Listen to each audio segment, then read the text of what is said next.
இங்கே எத்தனை பேர் ஒர்க் பண்ணுறாங்க? இங்கே இப்போ ஒரு 70 பேர் ஒர்க் பண்ணுறாங்க. நம்ம சினிமாக்காரன் வந்தவொடனே பார்த்துருவாங்க. நேற்று கூட ஒரு இன்டர்வியூ பண்ணி ஜாயின் பண்ண 5 பேர் வந்தாங்க. வந்தோடனே மலைப்பா பார்த்தீங்க என்னமா பார்க்குறீங்கன்னு ட்ரோல்ஸில் பார்த்தோம், மீம்ஸில் பார்த்தோம் சார். எல்லாரும் பார்த்துருக்கான். எல்லாம் சின்ன வயசு இல்லையா? சரி ஓகே, அதோட ஸ்டாப். அதுக்கு பிறகு அதை பற்றி பேசுறதே இல்லை.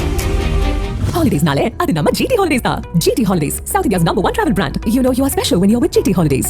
Max Gold, cash for gold. Call 044-4545-4545. PSR Silk Sarees ஆடி விற்பனை. அனைத்து ரகங்களுக்கும் 5 முதல் 50% வரை தள்ளுபடி. தமிழ்நாடு மற்றும் புதுச்சேரி. நான் ரொம்ப பணத்து மேலே ஆசைப்படுறது இல்லை. பணம் ரொம்ப பிடிக்கும். ஏன்னா பல காரியங்கள் பண்ணுறதுக்காக. உட்காந்து ஒரு 5 வீடு வேணும், 10 கார் வேணும், அதெல்லாம் கிடையாது. ஒரு கார் ஒரு வீடு அப்படிங்கிறது வாழ்க்கையே ரொம்ப மகிழ்ச்சியாக இருக்குது. இதில் படம் எடுக்கிறதுக்கு நிறைய பணம் வேணும். எத்தனை படம் எடுக்கணும்? அது 10 படம் எடுக்கலாமே வருஷத்துக்கு. படம் எடுக்கிறத தாண்டி மோஸ்ட்லி வர்ற லாபத்தில் மோர் தென் 90% மக்களுக்காக ஸ்பெண்ட் பண்ணணும்னு நினச்சிருக்கேன். அதுக்காக பெரிய திட்ட முறைகள்லாம் வச்சுருக்கோம். என்னுடைய சகோதர சங்கமம்னு சொல்லிட்டு வச்சுருக்கேன். ரசிகர் மன்ற மக்கள் இருக்காங்க, நிறைய பேர் இருக்காங்க. தமிழ்நாடு ஃபுல்லாக 150 சகோதர சங்கமம் இருக்குது, ரசிகர் மன்ற மக்கள் இருக்காங்க. அப்போ அந்த மக்கள் எல்லாருக்கும் ஒரு வேலை வாய்ப்பாக இருக்குது.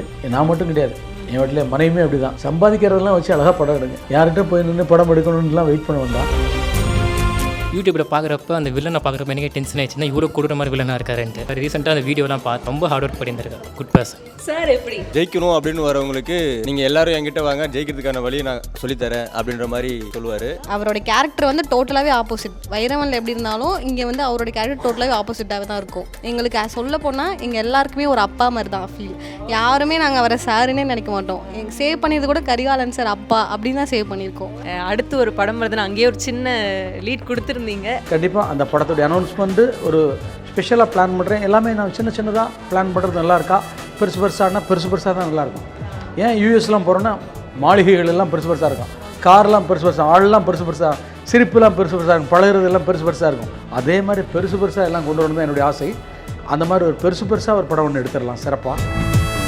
சார், காலையிலேருந்து 3 கெட்டப்பில் உங்களை பார்த்துட்டேன். ஃபஸ்ட்டு வீட்டில் ஒரு அழகான கணவரா, தந்தையா, அதுக்கப்புறம் எங்களுக்கு வந்து ஒரு சிறப்பான ஒரு நடிகராக பார்த்தோம். அதுக்கப்புறம் ஜிம்மில் செம்மையான ஒர்க் அவுட் பண்ணிட்டு ஒரு ஜிம் ஃப்ரீக்காக பார்த்தோம். அடுத்தது இங்கே கம்பெனியோட ஃபவுண்டர், க்ரோத் வே டெவலப்பர்ஸோட ஃபவுண்டர் மிஸ்டர் கரிகாலன் அவர்களை நான் உட்காந்து சந்திக்கிறேன். இந்த 3 பரிமாணமும் எனக்கு ரொம்ப சூப்பராக இருக்குது பார்க்குறதுக்கு. ஆனால் ஒரு ஆக்டர் டு ஆண்டர்ப்ரனர் அப்படின்றது ஏன் நான் கேட்டுட்டேன். பட் ஒய் இந்த ஒரு ஃபீல்டு?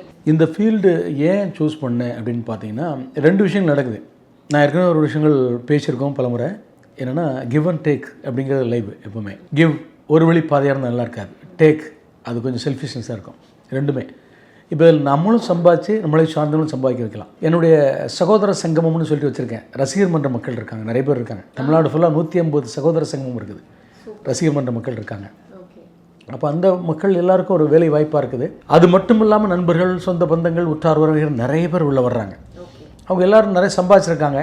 ஸோ இதில் நான் அந்த பிஸ்னஸ் ஸ்டார்ட் பண்ண பிறகு என்னை சார்ந்தவங்க 100 பேர் கோடிகள் சம்பாதிச்சிருக்காங்க. 1 கோடியிலேருந்து 100 கோடி வரைக்கும் சம்பாதிச்சிருக்காங்க. கம்பெனி பார்த்திங்கன்னா இதை விட பெரிய கம்பெனி போட்டு நிறைய பேர் இருக்காங்க. 80 பேர் கம்பெனி வச்சுருக்காங்க. 40 லட்சம் 80 லட்சம் லட்சங்கள் சம்பாதிச்சது ஆயிரக்கணக்கான பேர் இருப்பாங்க. அப்போ எவ்வளோ பெரிய வாய்ப்பு. சினிமாவில் என்னை சார்ந்தவங்களுக்கு யாருக்காவது பெரிய வாய்ப்பு கிடைச்சிச்சா? நான் யாருக்காவது பெருசாக சான்ஸ் கொடுத்து பெருசாக கொண்டு வந்துட்டானோ? இல்லை.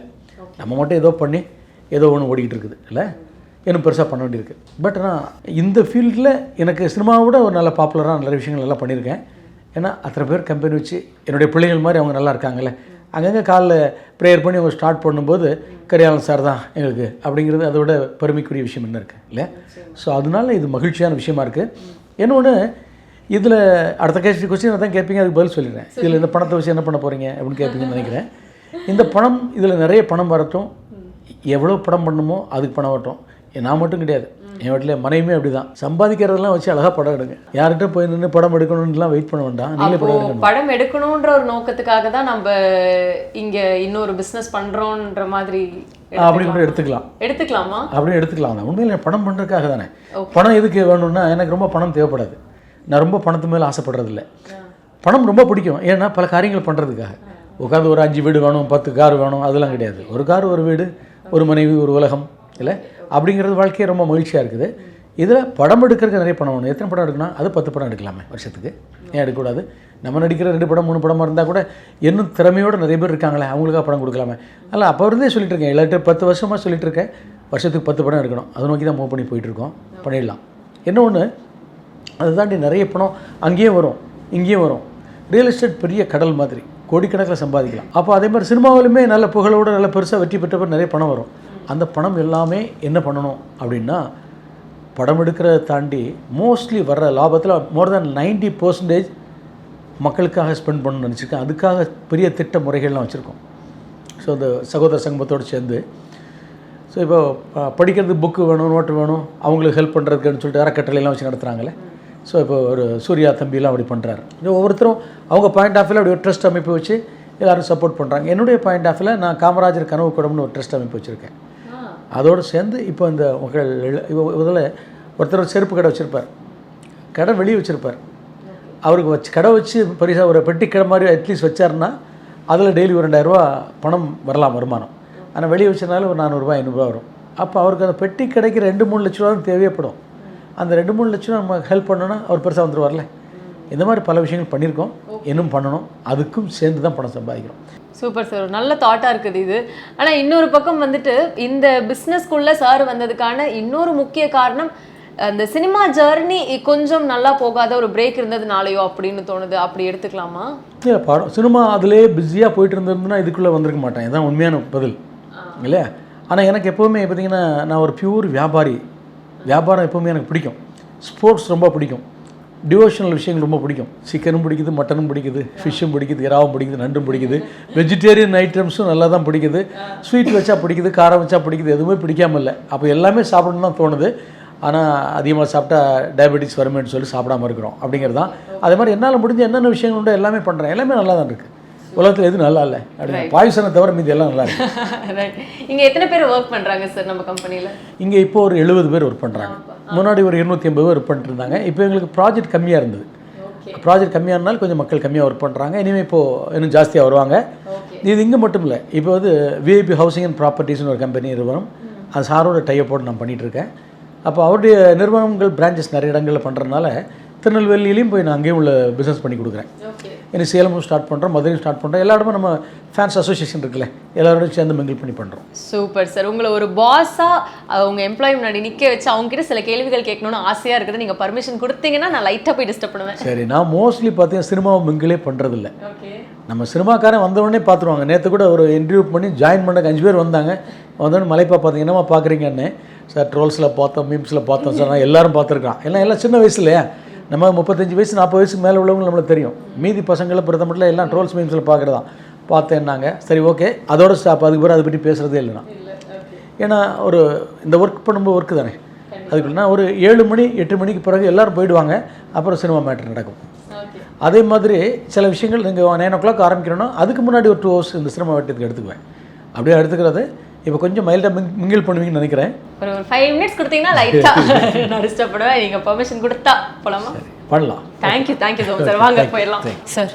எஸ்மா, சூப்பராக இருக்குது சார். கலர் காம்பினேஷனே ப்ளசண்ட்டாக இருக்குது பார்க்க. உங்கள் எம்ப்ளாயிஸ் கிட்ட வந்து சில கேள்விகள் கேட்க போகிறோம். எம்ப்ளாயிஸ்டியா? ஆமாம். இவர் சார் ஃபோன் நோண்டிட்டு இருக்காரு. ஹலோ ப்ரோ, என்ன ஃபோன் நோண்டிட்டு இருக்கீங்க? கால் பேசுகிறேன், பேஸ் கொடுப்பாங்க. ஓகே, அந்த மாதிரி. சரி, இங்கே வாங்க சார். எஸ் சார் இருக்காரு பார்த்தீங்களா? டெய்லி தானே பார்ப்போம். டெய்லி பார்க்குறீங்க சார். ஸ்ட்ரிக்டாக இல்லை சாஃப்டாக? நீங்கள் பேசிட்டு உங்களுக்கே தெரியும். இல்லை, என்கிட்ட வந்துட்டு ஓகே, நம்ம வந்து ஃபர்ஸ்ட் டைம் பார்க்குறோம், பொண்ணு திட்டக்கூடாது அப்படின்னு நினச்சிருக்கலாம். நீங்கள் எப்படி டெய்லி பார்க்குறீங்கல்ல? நான் தப்பு பண்ணாலும் அவர் சாப்பிட்டா தான் பேசுவார். இங்கே யார் தப்பு பண்ணால் சாப்பிட்டா தான் பேசுவார். கோவமே பட மாட்டார். ஓகே, நாங்களும் கோவப்படுறத பார்க்கணும்னு நினைப்போம், ஆனால் பார்க்க முடியாது. அப்படி நிறைய கோவம் உருவாக்குறா எனக்கு. அது இந்த மாதிரி தான். இப்போ கூட சாப்பிட்டா தான் பேசுகிறேன் பார்த்தீங்களா? இப்படி அந்த மாதிரி. சார் வந்துட்டு ஒரு ஃபவுண்டராக இங்கே எங்களுக்கு பார்க்கும்போது பயங்கர ஹாப்பியாக இருக்குது. ஆனால் ஒரு ஆக்டராக உங்களுக்கு அந்த சைட் ஆஃப் ஃபேஸ் எப்போ தெரிய வந்தது? ஓப்பனாக சொல்ல போனால் ஃபஸ்ட்டு எனக்கு தெரியாது. இங்கே ஜாயின் பண்ணப்போ டிசைனராக தான் வந்தேன். ஃபீல்டில் எனக்கு அவ்வளோ தெரியாது. ஆனால் சார் தான் எனக்கு மோட்டிவேட் பண்ணி ஒர்க் பண்ண சொல்லி கொடுத்தாரு. அங்கே வந்து கற்றுக்கிட்டேன். அதே மாதிரி அவர் மூவி நடிச்சிருக்கலாம் எனக்கு தெரியாது. அப்புறம் கொஞ்சம் கொஞ்சமாக அவர் சார் பார்த்து எங்கேயோ பார்த்த மாதிரி ஸ்ட்ரைக் ஆகிட்டு இருந்துச்சு. அப்புறம் சோழையம்மா அடிக்கடி சொல்லுவார் சார், அவர் படத்தை பற்றி எனக்கு கஷ்டப்படலாம் சொல்லுவார். யூடியூப்பில் பார்க்குறப்ப அந்த வில்லனை பார்க்குறப்ப எனக்கு டென்ஷன் ஆயிடுச்சுன்னா இவ்வளோ கொடுக்குற மாதிரி வில்லனாக இருக்காருன்ட்டு. அப்புறம் ஒரு படம் வைரம் அதெல்லாம் பார்த்துட்டு இப்போ ரீசெண்டாக சண்டே தடவை அந்த படம்லாம் பார்த்தேன். சார் நிறைய ஹார்ட் ஒர்க் பண்ணியிருக்காரு. ரீசெண்டாக அந்த வீடியோலாம் பார்த்து, அந்த கட்டிங் வீடியோலாம் பார்த்தேன். ரொம்ப ஹார்ட் ஒர்க் பண்ணியிருந்திருக்காரு. Good person. சார், செமையான ஒரு இடத்த பிடிச்சிருக்கீங்களே உங்களை எம்ப்ளாயி மனசில். பக்கத்தில் என்னோட சின்சியராக இருக்கார், அவர்கிட்ட பேசுவோம். Hello bro. Bye ma'am. நான் வந்ததை பார்த்தீங்களா? பார்த்து இப்போ தான் பார்த்தேன். பேசிட்டு இருந்தீங்க. வந்தீங்கன்றாரு. உங்கள் பக்கத்தில் சார் இருக்கார் பார்த்தீங்களா? பார்த்துட்டேன். சார் எப்படி? சார் ஆஃபீஸ்லனா ஜெயிக்கணும் அப்படின்னு வரவங்களுக்கு நீங்கள் எல்லோரும் என்கிட்ட வாங்க, ஜெயிக்கிறதுக்கான வழியை நான் சொல்லித்தரேன் அப்படின்ற மாதிரி சொல்லுவார். எப்படி சொல்கிறதுன்னா ரொம்ப வெறித்தனமாக இருப்பார். எப்பயுமே ஜெயிக்கணும் அப்படின்ற வெறித்தனமாக இருக்கவங்கள கூட சேர்த்துக்குவார். அப்படி நல்ல பர்சன் தான் அவர். அப்புறம் மூவியில் வந்து பார்த்தோன்னா எப்படி சொல்கிறது, மூவியில் வந்து அந்தளவுக்கு எனக்கு நிறையா பார்க்கல. சார் நடித்த நிறையா படம் 1-2 பார்த்துருக்கேன். அதில் சரத்குமார் சார் கூட நடிச்சிருக்காரு, விஜயகாந்த் சார் கூட நடிச்சிருக்காரு, பாக்கியராஜ் சார் கூட நடிச்சிருக்காரு. அதுக்கப்புறம் பார்த்தீங்கன்னா முரளி சார் கூட நடிச்சிருக்காரு. இந்த மாதிரி நிறைய பேர் கூட நடிச்சிருக்காரு. அதெல்லாம் பார்க்கும்போது நமக்கு ஒரு நம்ம படம்னு ஒன்று நடித்து அந்த மாதிரி நடிக்கணும். சாரை பார்த்து ரொம்ப இன்ஸ்பயர் ஆனேன். அப்புறம் இங்கே வேலை செய்கிற இடத்துல வந்து பார்த்திங்கன்னா ரொம்ப ஸ்ட்ரிக்டாக இருப்பார்னா அன்பால் ஸ்ட்ரிக்டாக இருப்பார். வேஸ்ட்டாக பேசக்கூடாது, மற்றவங்க கூட இது பண்ணக்கூடாது, அப்படி இருப்பார். Super bro, super. தேங்க்யூ. இன்னும் நிறைய பேரை போய் பார்க்கலாம் சார். ஆனால் இப்போ இவர் சொன்னப்போ விஜயகாந்த் சார் பற்றி மென்ஷன் பண்ணார். ஸோ உங்களுக்கு அவர் கூட இந்த இனிமையான ஒரே ஒரு அனுபவம் பற்றி சொல்லலாமா? விஜயகாந்த் சாரோட அது அவரை பொறுத்த மட்டும் அவர் ஒரு கேப்டன் தான். நம்ம பல நடிகர்களும் நடிச்சிருக்கோம், ஏறக்குறைய எல்லா நடிகரும் நடிச்சிட்டோம் இல்லையா? 1-2 நடிகர் தான் மிஸ் பண்ணியிருப்போம். கேப்டனுக்கான கேப்டன்ஷி அவர்கிட்ட இருக்கும், அந்த தலைமைத்துவம் இருக்கும். எல்லாரோடையும் ஃப்ரெண்ட்லியாக மிங்கிள் ஆவார், எல்லாருக்கும் அட்வைஸ் பண்ணுவார், அவரால் தெரிஞ்ச கைடன்ஸ் பண்ணுவார். அவ்வளோ உற்சாகமாக இருப்பார். எனக்கு தனிப்பட்ட முறையில் எப்படி சான்ஸ்க்கு தேடி எப்படி பெருசாக வரலான்னு நான் ஒரு வில்லனான பிறகு சொல்லலை. கேப்டன் பிரபாரில் முதல்ல ஒரு கதை தெரியும், எல்லாம் மன்சூரிகான் கேரக்டர் நான் பண்ண வேண்டியது, அதுலேருந்தே ஆரம்பித்தது. அப்போ நான் ஒரு ஜூனியர் ஆர்டிஸ்ட், அப்புறம் ஒரு சின்ன கேரக்டர் பண்ணியிருப்பேன். அப்போ கூட கூப்பிட்டு, அப்போ என்னுடைய பேர் சர்க்குணம், நீ அங்கே போய் அப்படி தேடுங்க, அப்போ தான் சான்ஸ் கிடைக்கும் அப்படின்னு நிறைய தனிப்பட்ட முறையில் நமக்கு நல்லா அட்வைஸ் கொடுத்துருக்காரு. ஓகே, ஸோ 2 பியூட்டிஃபுல் கேர்ள்ஸ் கூட நம்ம இருக்கோம் சார். இவங்க கிட்ட கேட்டு தெரிஞ்சுக்க போறோம். 3 பியூட்டிஃபுல் கேர்ள்ஸோட நினைக்கிறேன். சரி, thank you so much sir. Okay, right. So சொல்லுங்கள், சாரை பற்றி சொல்லுங்கள். சார் ஆஃபீஸில் எந்த அளவுக்கு இந்த பங்க்சுவாலிட்டி, இந்த டிசிப்ளின், இந்த மாதிரி விஷயங்கள்லாம் ரொம்ப ஸ்ட்ரிக்டாக பார்ப்பார்? ஆக்சுவலி சார் வந்து நான் வைரவன் படத்தில் பார்த்துட்டு ரொம்ப ஸ்ட்ரிக்டாக இருப்பார் அப்படின்னு சொல்லிட்டு பயந்துட்டேன். இங்கே வந்ததுக்கப்புறம் தான் தெரியும் ரொம்ப சாஃப்ட் கேரக்டர். ஆனால் ஒர்க் விஷயத்தில் கரெக்டாக இருக்கணும். பட் எப்படி சொல்லணுமோ அப்படி அன்பாக தான் சொல்வார். இதுவரையும் திட்டி அந்த மாதிரி ஹார்ஷாக சொல்கிற மாதிரி அப்படி கிடையவே கிடையாது. அவரோட கேரக்டர் வந்து டோட்டலாகவே ஆப்போசிட். வைரவனில் எப்படி இருந்தாலும் இங்கே வந்து அவரோட கேரக்டர் டோட்டலாகவே ஆப்போசிட்டாகவே தான் இருக்கும். எங்களுக்கு சொல்ல போனால் எங்கள் எல்லாருக்குமே ஒரு அப்பா மாதிரி தான் ஃபீல். யாருமே நாங்கள் அவரை சாருன்னே நினைக்க மாட்டோம். சேவ் பண்ணியது கூட கரிகாலன் சார் அப்பா அப்படின்னு தான் சேவ் பண்ணியிருக்கோம். ஸோ கரிகாலன் சார் பொறுத்த வரைக்கும் சொல்லணும் அப்படின்னு பார்த்தீங்கன்னா, எங்கள் எல்லாருக்குமே வந்து ஒரு லைஃப்பை கொடுக்குறதே அவராக தான் இருப்பார் ஆக்சுவலாக. ஸோ எல்லாமே எங்ககிட்ட ஒரு விஷயம் நாங்கள் கற்றுக்குறோம், இல்லை நாங்கள் வளர்கிறோம் அப்படின்னா அதுக்கு மெயின் காரணம் எங்களுடைய எம்டி சார் தான். ஸோ அவர் எம்டியாக இருக்கிறது தவிர்த்து அவங்க சொன்ன மாதிரியே அப்பாவா, ஒரு அண்ணனா, வீட்டில் ஒரு பர்சனா, அந்த மாதிரி தான் இருப்பாங்க. எல்லா விஷயமும் சொல்லி கொடுத்து வளர்க்குறதுலேருந்து எங்களுடைய சார் தான் பண்ணது. அண்ட் மூவியில் பார்க்கும் போது ஐயோ சார் ரொம்ப டெரர் போல் அப்படின்ற மாதிரிலாம் தோணுச்சு இனிஷியலாக வரும்போது, என்கொயரி இன்டர்வியூ பண்ணிவிட்டு இது உள்ளே வரும்போது. அப்புறம் பார்த்திங்கன்னா அதுக்கு டோட்டலி ஆப்போசிட் அப்படியே. ஸோ ரொம்ப கைண்ட் ஹார்ட்டட் அண்ட் சாஃப்டட் அண்ட் எல்லாருமே நிறைய பேர் வளர்த்து விட்டுருக்காங்க ஆக்சுவலாக. ஸோ அவங்கனால இப்போ வந்து நிறைய பேர் வந்து க்ரோன் அப் ஆயிருக்காங்க அப்படின்னா அதுக்கு main and only the reason mister Karikalan sir தான். ஸோ இன்னும் நாங்கள் அவங்க கூட இருக்கிறதுனால இன்னும் க்ரோ ஆகிட்டே இருப்போம். ஸோ எமோஷனல் ஆகுது, பட் இருந்தாலுமே தட்ஸ் ஸோ ஸ்வீட். ஆக்சுவலி வந்து உங்களை அவங்க வீட்டில் ஒருத்தராக நினச்சி உங்ககிட்ட ஒர்க் பண்ணிட்டுருக்காங்கன்றது, அந்த ஒரு நம்பிக்கையை நீங்கள் கொடுத்ததே வந்து எனக்கு ரொம்ப ஆச்சரியமாக இருக்குது. ஏன்னா பாஸ்னா நான் இங்கே, நீங்கள் இங்கேன்னு இல்லாமல் ஒரு மாதிரி பயங்கர ஈக்குவாலிட்டியாக கொண்டு போயிட்டுருக்கீங்க. அண்ட் ஒன் லாஸ்ட் கொஸ்டின் என்ன அப்படின்னா, சார் வந்து அடுத்து படம் எடுக்கணும்னு நீங்கள் ஆசைப்படுறீங்களா? கண்டிப்பாக நாங்கள் எல்லாருமே அதுக்காக தான் அவளாக வெயிட் பண்ணிகிட்ருக்கோம். எப்போ சாரோட மூவி வரும், எப்போ நாங்கள் பார்ப்போம் அப்படின்னு தான் வெயிட் பண்ணிகிட்ருக்கோம். ஓகே, உங்களுக்கு? சார் டிஃப்ரெண்ட்டாக நிறைய மூவிஸில் இதுக்கப்புறம் பார்க்கணுன்றது தான் ஆசை. மூவிஸில் நிறைய அச்சீவ் பண்ணணும், அதுலேயுமே நாங்கள் செலிப்ரேட் பண்ணோன்னு நாங்கள் ஆசைப்பட்டுட்ருக்கோம். சரி, இதே ஒரு பதிலோட நானும் என்னோடய கேள்வியை முடிச்சுக்கிறேன். அடுத்து ஒரு படம் வருதுன்னு அங்கேயே ஒரு சின்ன லீட் கொடுத்துருந்தீங்க. எப்படி சார், நம்ம சேனலில் தான் ஃபஸ்ட்டு அனௌன்ஸ் பண்ணுவோமா இல்லை டைம் இருக்கா? அதான், இப்போ வேணாம், இன்னும் ஒரு 3 months ஆகும் ஷூட்டிங் ஸ்டார்ட் ஆகிறதுக்கு. ஆனால் இது உங்களுடைய சேனல், நம்முடைய சேனலுக்கே ஃபஸ்ட்டு அறிவிப்போம், அதான் நியாயமாக இருக்கும். கண்டிப்பாக அந்த படத்துடைய அனௌன்ஸ்மெண்ட்டு ஒரு ஸ்பெஷலாக பிளான் பண்ணுறேன். எல்லாமே நான் சின்னதாக பிளான் பண்ணுறது நல்லா இருக்கா, பெருசானா பெருசாக தான் நல்லாயிருக்கும். ஏன் யூஎஸ்லாம் போகிறோன்னா மாளிகைகள் எல்லாம் பெருசாக இருக்கும், கார்லாம் பெருசாக, ஆள்லாம் பெருசாக, சிரிப்புலாம் பெருசாக இருக்கும், பழகிறதெல்லாம் பெருசாக இருக்கும். அதே மாதிரி பெருசாக எல்லாம் கொண்டு வரணும் தான் என்னுடைய ஆசை. அந்த மாதிரி ஒரு பெருசாக ஒரு படம் ஒன்று எடுத்துடலாம் சிறப்பாக. அது எல்லாருக்கும் உகந்த படமாக சூப்பராக கொண்டு போயிடலாம். 2-3 விஷயங்கள் தான் படத்தில். படம் எடுக்கிறதுங்கிறதுலே ஜென்ரலாக பார்த்தீங்கன்னா ஏதோ ஒரு படத்தை எடுத்து எப்படியோ ரிலீஸ் பண்ணுங்கிற விஷயம் கிடையாது. ஒரு படம் எடுக்கும்போது பாயிண்ட் நம்பர் 1, அந்த படம் அட்லீஸ்ட் ஒரு 10க்கு 6 மார்க்காவது வர்ற மாதிரி வர படமாக எடுக்கணும். அப்புறம் பாயிண்ட் நம்பர் 2, அந்த படத்தை பொறுத்த மட்டும் அந்த பட்ஜெட்டுக்குள்ளே தான் எடுத்துருந்துருக்கணும். இந்த ஆர்டிஸ்ட் வச்சு எடுக்கிறோம், இந்த நியூ ஃபேஸ் வச்சு எடுக்கிறோம், இதுதான் பட்ஜெட்னு அந்த பட்ஜெட்டில் எடுத்துருக்கணும். பாயிண்ட் நம்பர் 3, அதை அழகாக எப்படி எடுத்தோமோ அந்த அளவில் கொண்டு போய் மக்கள்கிட்ட சேர்க்கணும். பல வழிகளில் அதுக்கு தேவையான ஃபண்டு அலோகேட் பண்ணோம். 3 விஷயம் பண்ணால் சக்ஸஸ். வேறு என்ன இருக்குது? நாங்கள் ஒரு பிளாட்டை போட்டோம்னா இதே விஷயம் தான் நடக்கும். பட்ஜெட்டுக்குள்ளே பிளாட்டை பண்ணுவோம், அதே மாதிரி அழகுபடுத்தி எடுப்போம், அந்த 6 மார்க்கு மேலே கொண்டு வருவோம், அதை அப்படியே கொண்டு போய் ஸ்பெஷல் ஐடியாஸ் க்ரியேட் பண்ணி கொண்டு போய் மக்கள்கிட்ட சேர்த்துருவோம், சக்ஸஸ்ஃபுல்லாக விற்றுரும். இதே தான் சினிமாவும் பண்ணணும். அது பண்ணாமல் நானும் மிஸ் பண்ணியிருக்கேன், பல பேர் மிஸ் பண்ண பார்த்துருக்கேன். இனி மிஸ் பண்ணுறதில்ல, ஒன்லி கிஸ்ஸிங், அவ்வளோதான். நிச்சயமாக சார், அடுத்து வரக்கூடிய அந்த படத்துக்கான எல்லா விஷயங்களும் நல்லபடியாக நடக்கணும்னு நாங்களும் ப்ரே பண்ணிக்கிறோம். Thank you so much. எங்களுக்கு இந்த 1 டே ஃபுல்லாகவே உங்களோட வீட்டில் இருக்க நபர்களாக இருக்கட்டும், இல்லை உங்களோட ரொட்டீனாக இருக்கட்டும், உங்கள் ஆஃபீஸாக இருக்கட்டும், எல்லாத்தையுமே வந்துட்டு நீங்கள் எங்களுக்காக டைம் ஒதுக்கி காட்டினதுக்காக ரொம்ப ரொம்ப நன்றி. Wishing you only the best sir from the team behind it's. நன்றி. நன்றி மங்கை. மங்காத செல்வமாக வளமாக வாழ வாழ்த்துக்களை சொல்லுகிறேன்.